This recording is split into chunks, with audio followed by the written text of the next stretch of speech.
Vansi Vibhushitakaran Navneerdabhat Pitambara Darunabimba Phaladarosta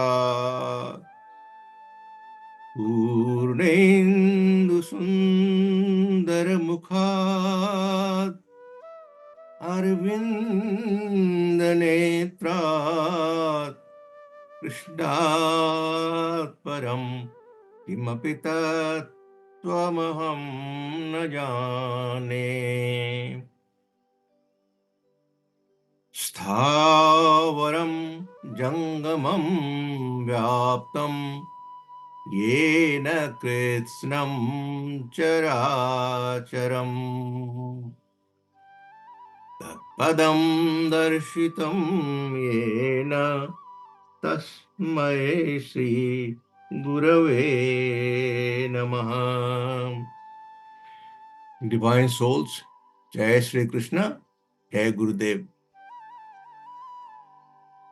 We all know that Bhagwan in the 13th to 19th verses of chapter 12 have told to Arjuna, or given to him, the knowledge of those 39 attributes which actually are those of the enlightened devotees, Jnani Bhakta, a Siddha Bhakta.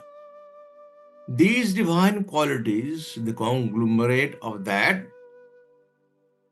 it is inherent or it is spontaneous in divine souls.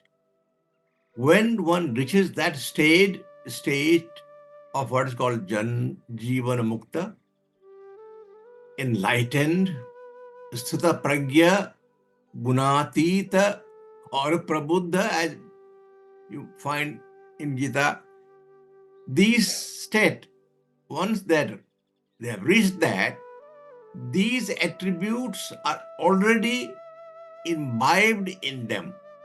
It is spontaneously present in them. They have this inherent quality in them. They don't have to work towards it. That is the difference between a bhakta and an enlightened bhakta. In every bhakta, in each one of us, all these qualities which are spontaneously present in divine souls are also present in each one of us. The problem is that these qualities are dormant. They are not inbuilt within ours. We have to work towards developing these qualities. And that is bhakti sadhana, which each one of us has to be cultivated. Now, you see, there is a disciple and there is a guru. There is a subject and there is a king. Now, the subject under the king, he has surrendered himself to the king. He उनके आश्रय में है. बिना king के support के, that person who is working under his kingdom cannot survive.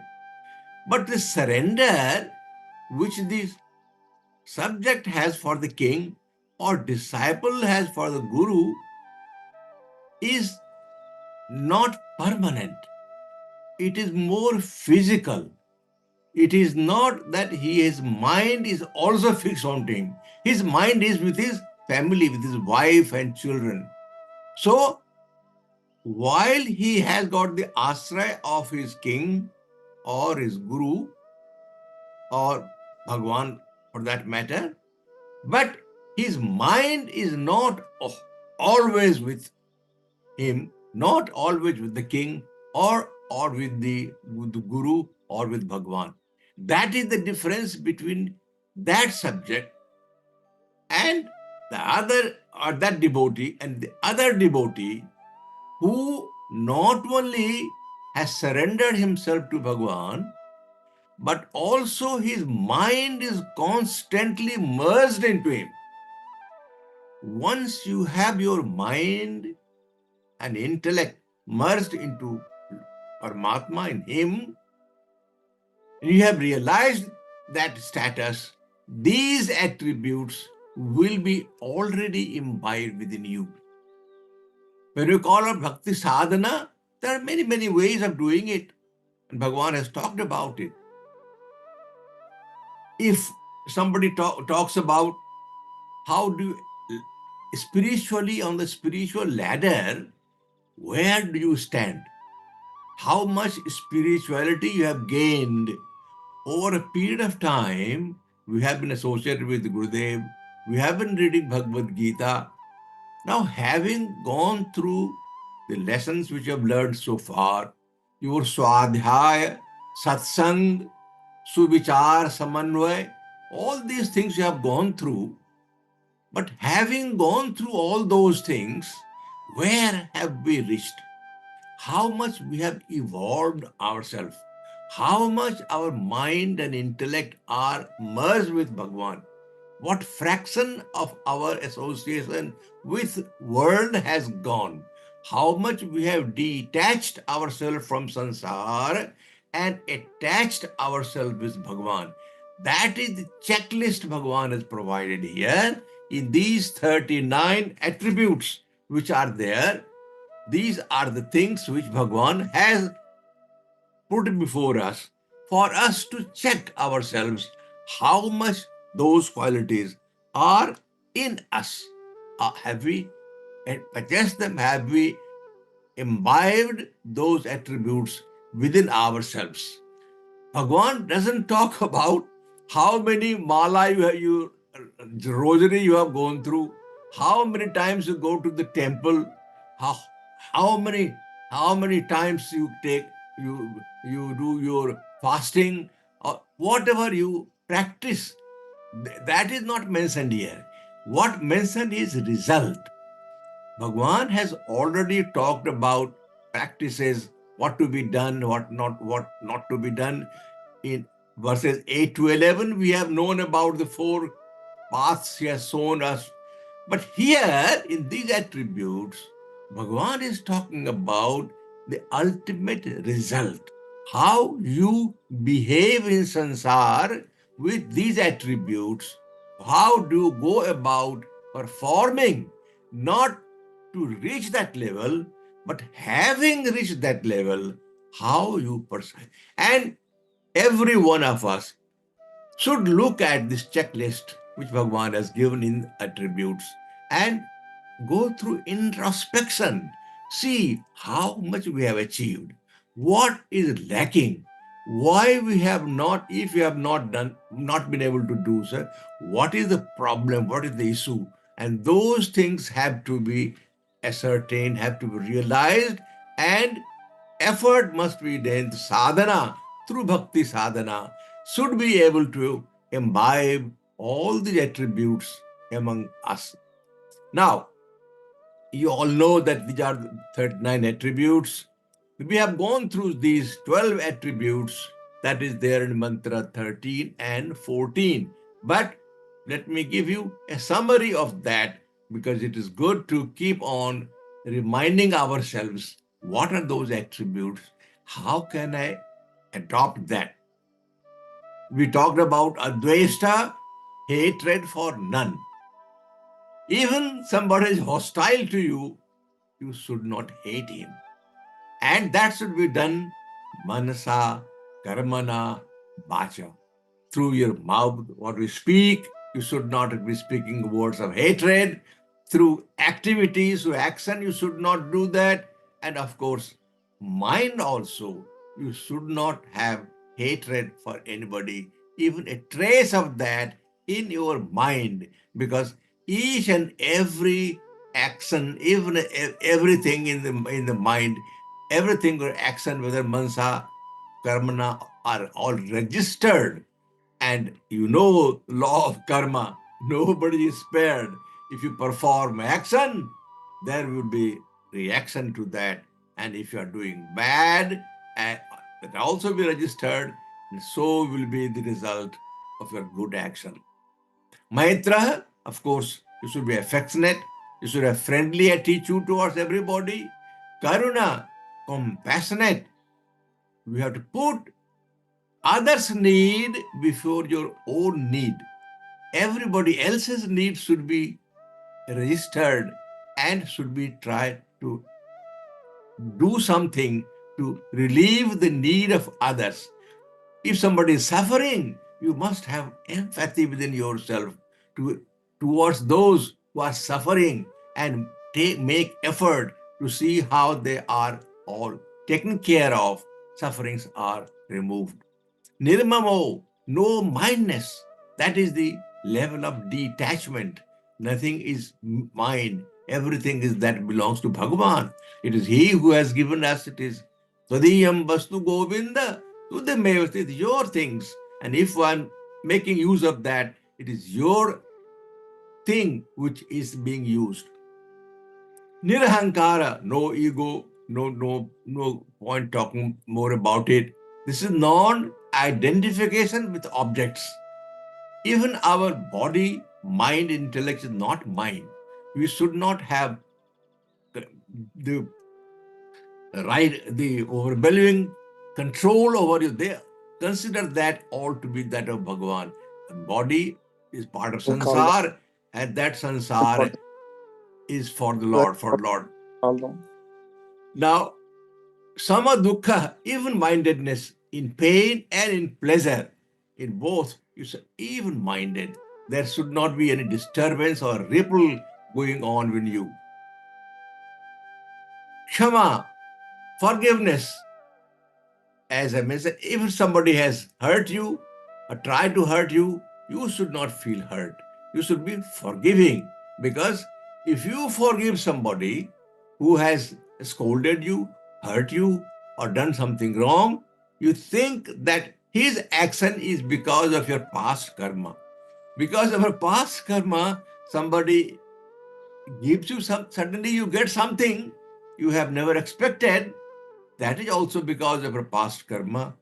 And somebody hurts you, somebody disturbs you, somebody bothers you, that is also because of your past karma, prarabdha, which has been released.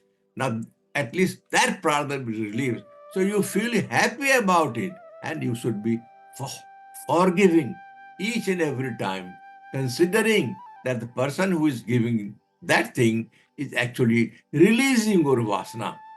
Santushta satatam, ever contented. There is no feeling of needs, that it is my requirement. The spraha is the one word which needs that you bare minimum, but then needs bare minimum required for the life to go on.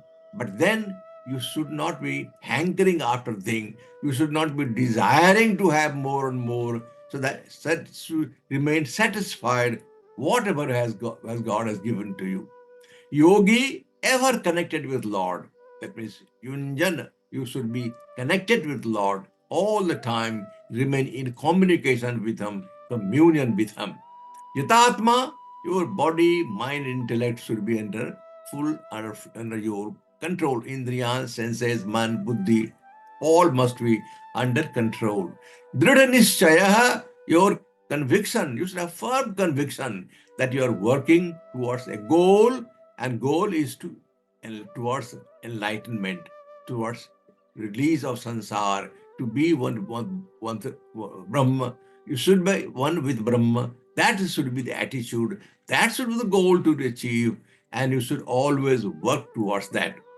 Mai arpita mano buddhi, this is the topmost level where mind and intellect you need to surrender to Bhagavan. And these are to be remembered all the time. So they have gone through hurriedly 13 and 14. Now let us see Bhagavan, what he talks in verse or mantra 15.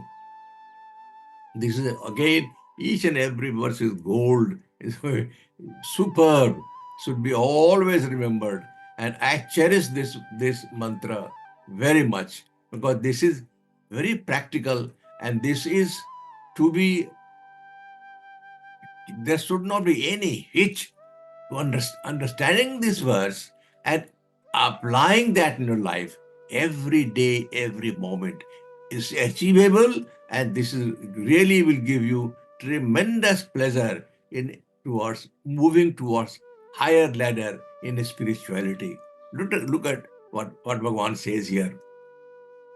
Yasmano dujate loko lokano dujate chaya harshamarshavayor mukto ya sachame priya.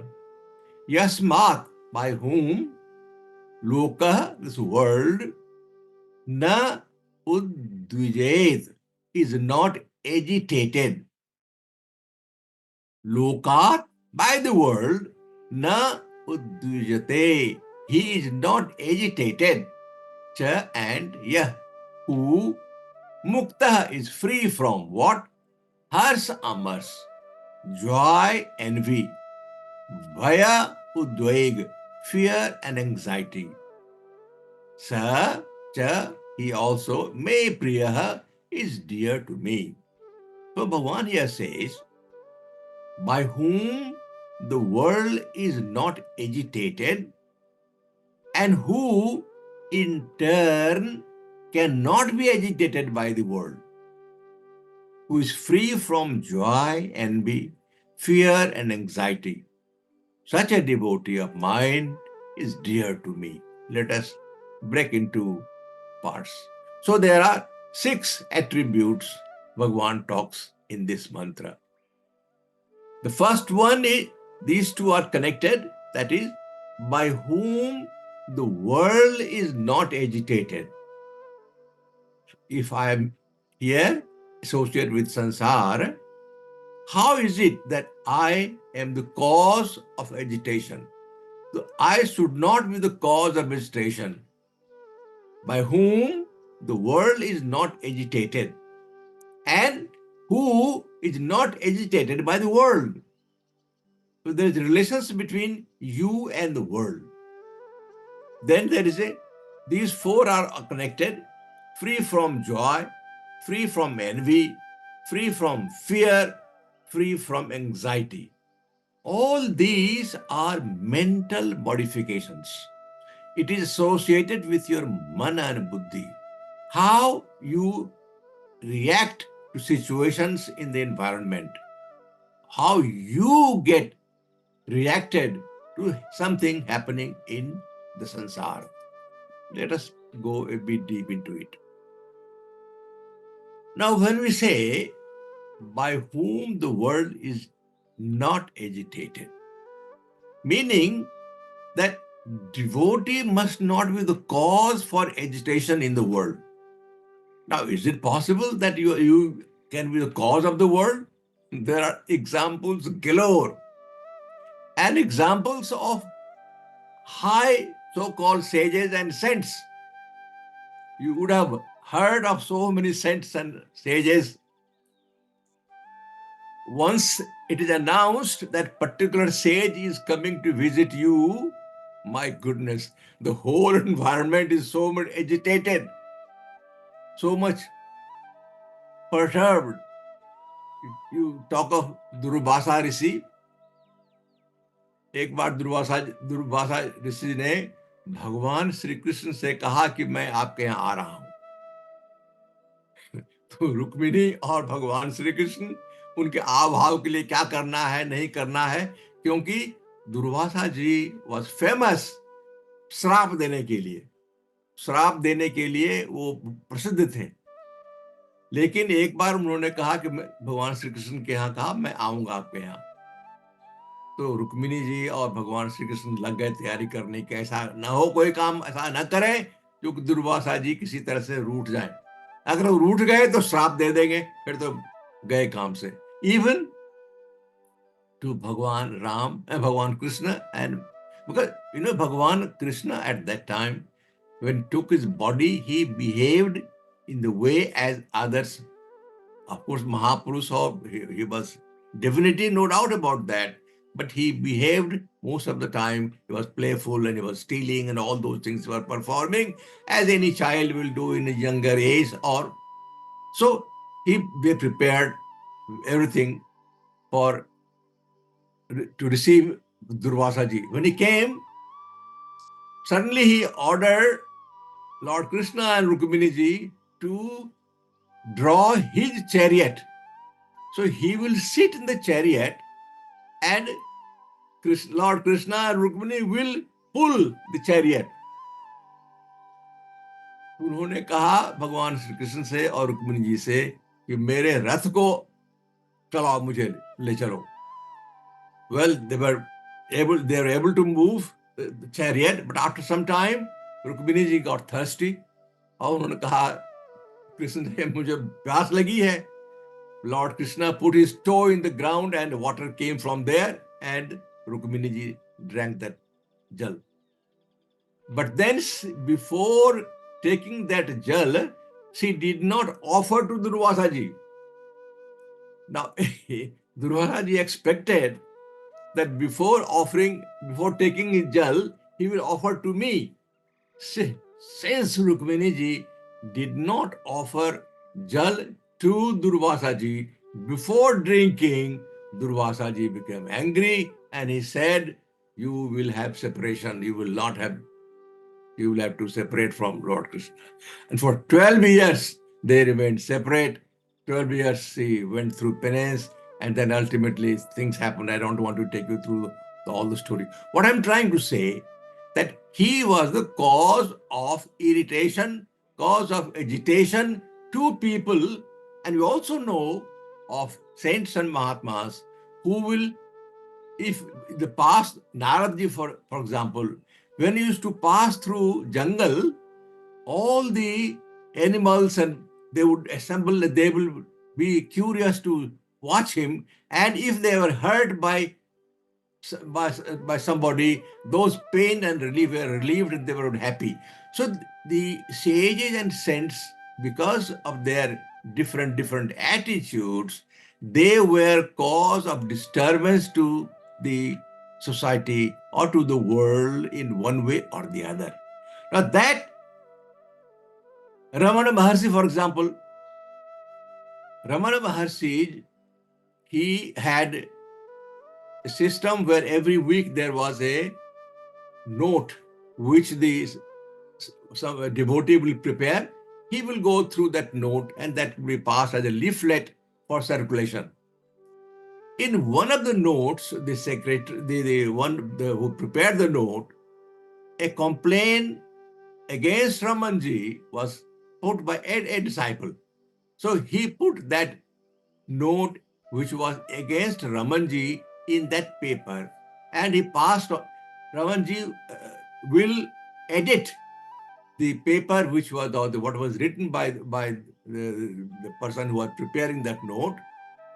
Ramanji Maharshi Raman went through that note, corrected wherever there was editorial mistakes and allowed it to be printed. Now one of the disciples pointed out, Mahatma ji आपके बारे में गलत बात लिखी हुई है, किसी ने कंप्लेन किया है आपके बारे में. Raman ji said that person Raman is somebody, I don't know. If he has complained about Raman, let it be there. For him, that Raman which was written on the paper was different from the Raman what he was. He did not associate himself with the complaint put forward by a disciple. For him, there was no distinction between him and everybody else. They were all same. So the equality is there. Nij Prabhu मैं देखहि jagat, यही सन करहि विरोध.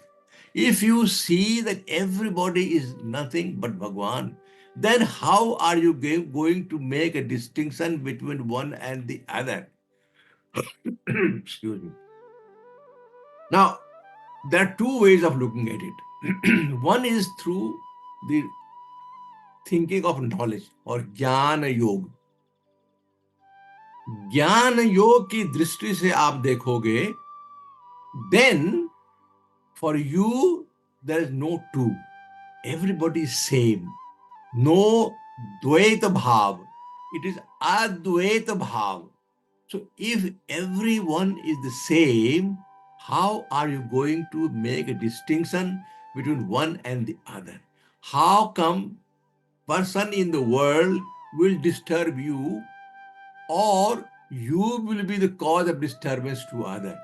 When there is no other, the word other is missing in the knowledge and understanding of that Jnana Yogi who has reached to the level that he does not make a distinction between one and the other.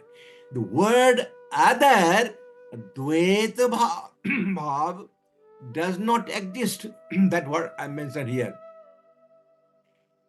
How is he not agitated against others? So also, a devotee must not get agitated by the world, because the question of Dvaita Bhav, second, does not exist for a person who is Jnana Yogi.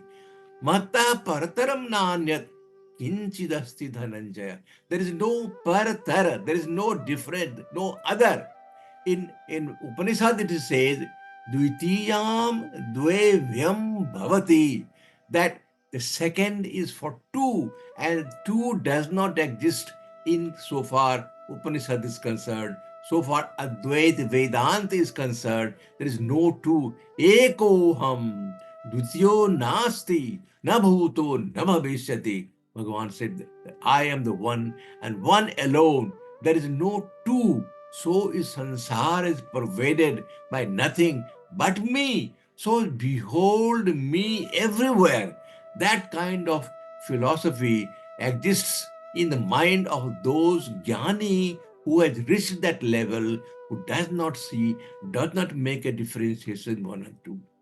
But when it comes to Bhakti Yoga, then the other formula comes in.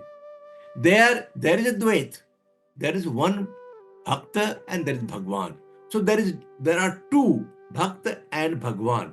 But Bhakta, through his bhakti, through his divine and manifestation developing within him, he realizes that each one of that is having the presence of Bhagwan in that. That in the Ishvara, in each one of them, there is presence of Bhagwan, and so it is not that there is nothing beyond Bhagwan, but there is Bhagwan and Bhagwan and Bhagwan. So Ishvara Sarvabhutanam Hriday Se Ardun Tishrati. Presence of Bhagwan. So when he looks at the person, he should see that the presence of उसके हृदय के मंदिर में भगवान बसा हुआ है. तो उस पर आप कैसे पत्थर फेंकोगे? अगर आप ये समझ लो कि आपके सामने में जो व्यक्ति है उसके वो मंदिर है, उसके मंदिर में भगवान बसा हुआ है. अब उस मंदिर में भगवान बसा हुआ है, तो उस मंदिर को आप पत्थर फेंकोगे क्या? आप मंदिर जाते हो, मंदिर में तो कितना भी आपके मन में घृणा हो, कितना भी कुछ भी दोष हो, कितना भी आप में दुर्भाव आपके मन में हो, लेकिन अगर ये समझ लो कि हर एक आदमी मंदिर है और उस मंदिर के अंदर भगवान का निवास है, ईश्वर सर्वभूतानां हृदय से अर्जुन तिष्ठति, तो भला आपके मन में पत्थर फेंकने का, उसके तरफ गलत तरीके से देखने का कभी ध्यान आएगा क्या? You will not have that thought emerging in your mind to get disturbing somebody, or when he says something, you get disturbed. This quality of not yasmano dujite loko, lokano dujite chaya. We take it ourselves that if somebody has scolded me, if somebody had told me you are senile, fine, I am senile, I am old, I am having all bad qualities, never mind. but I will not get disturbed by somebody is calling me senile or somebody calling me something bad. So that level we have to acquire. I will carry on this forward next week. Thank you very much. Jai Sri Krishna. Jai Gurudev.